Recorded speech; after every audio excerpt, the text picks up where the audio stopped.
शिक्षा मंत्री रोहित ठाकुर ने भारतीय जनता पार्टी के उस सर्वे को धत्ता बताया है जिसमें भाजपा को 63% सीटों पर आगे बताया गया है। विपक्षी दल के नेता जयराम ठाकुर के हालिया बयान पर पलटवार करते हुए शिक्षा मंत्री रोहित ठाकुर ने कहा कि भाजपा के पक्ष में बताया जा रहा सर्वे बिल्कुल फर्जी है।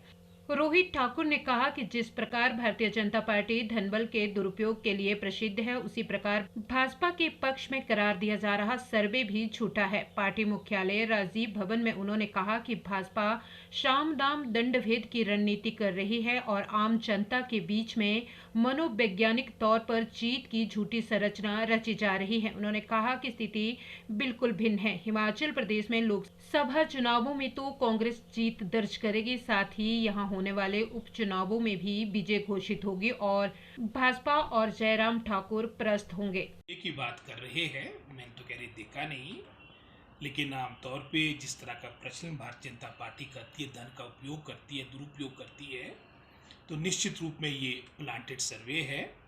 और कहीं ना कहीं मैं समझता हूँ इस तरह से एक परसेप्शन, एक धारणा तय की जा रही है कि हमारी इतनी मेजॉरिटी आ रही है। अगर इतनी मेजॉरिटी आने की बात थी तो इतना जो मैं समझता हूँ ये साम दाम दंड भेद हर तरह का प्रयोग वर्तमान में हमारी भारतीय जनता पार्टी कर रही है, वो नहीं करना था। तो निश्चित रूप में आज चाहे हिमाचल प्रदेश की बात है, यहाँ पर भी चाहे हमारे 4 लोकसभा चुनाव क्षेत्रों की बात हो और जो 9 जगह हमारे उपचुनाव होने जा रहे हैं, जिसमें प्रथम चरण में हमारे क्योंकि 6 जगह तो लगभग हमारी पूरा प्रोसेस आ चुका है इलेक्शन का, तो सभी जगह कांग्रेस पार्टी का बहुत अच्छा प्रदर्शन रहेगा और भारतीय जनता पार्टी और विशेषकर जयराम ठाकुर जी के हाथ कुछ नहीं लगेगा। ये जयराम ठाकुर जी के मुंगेरी लाल के हसीन सपने हैं। इसके विपरीत जो उन्होंने कैंडिडेट्स दिए हैं, आप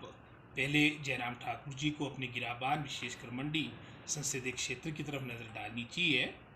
अगर इतने मैं समझता हूँ सक्षम थे तो ठाकुर साहब खुद भी चुनाव लड़ सकते थे। उनके अलावा भी आपकी बहुत मजबूत वहाँ पर भारतीय जनता पार्टी के नेता थे, लेकिन कंगना रनौत जी वहाँ पैराशूट से पहुँची है। और इसी तरह से आप जगह जहाँ पर उपचुनाव आपके 6 जगह उपचुनाव बाई इलेक्शंस हो रहे हैं, वहाँ पर भी सभी कैंडिडेट्स हमारी कांग्रेस पार्टी की, जिन्होंने 1 वर्ष पहले तक आपकी भारतीय जनता पार्टी को हर संभव गालियाँ दी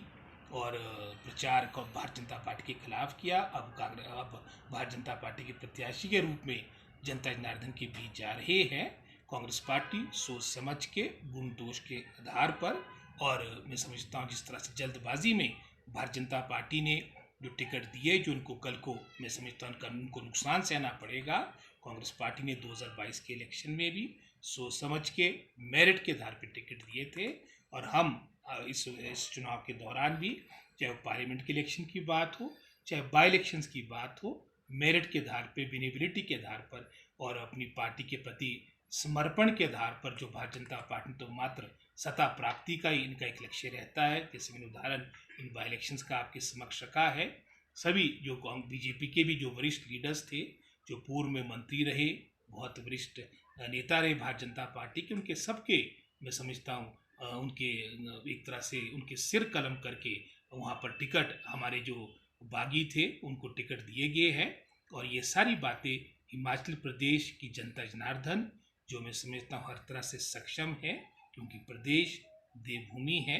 जो उन्होंने छल कपट के साथ आपकी एक राज्यसभा की सीट जीती है। इसके विपरीत आने वाले लोकसभा के चुनाव में 6 उपचुनाव जो होने एक तरह से जो भारतीय जनता पार्टी ने प्रदेश पे थोपे हैं, इन सभी सीटों पे कांग्रेस पार्टी को हिमाचल प्रदेश की प्रभु जनता जनार्दन आशीर्वाद देगी और जो इन्होंने, जैसे मैंने पहले कहा, छल कपट और धन बल की जो राजनीति प्रदेश में लाई है, उसका मुंह तोड़ जवाब देगी।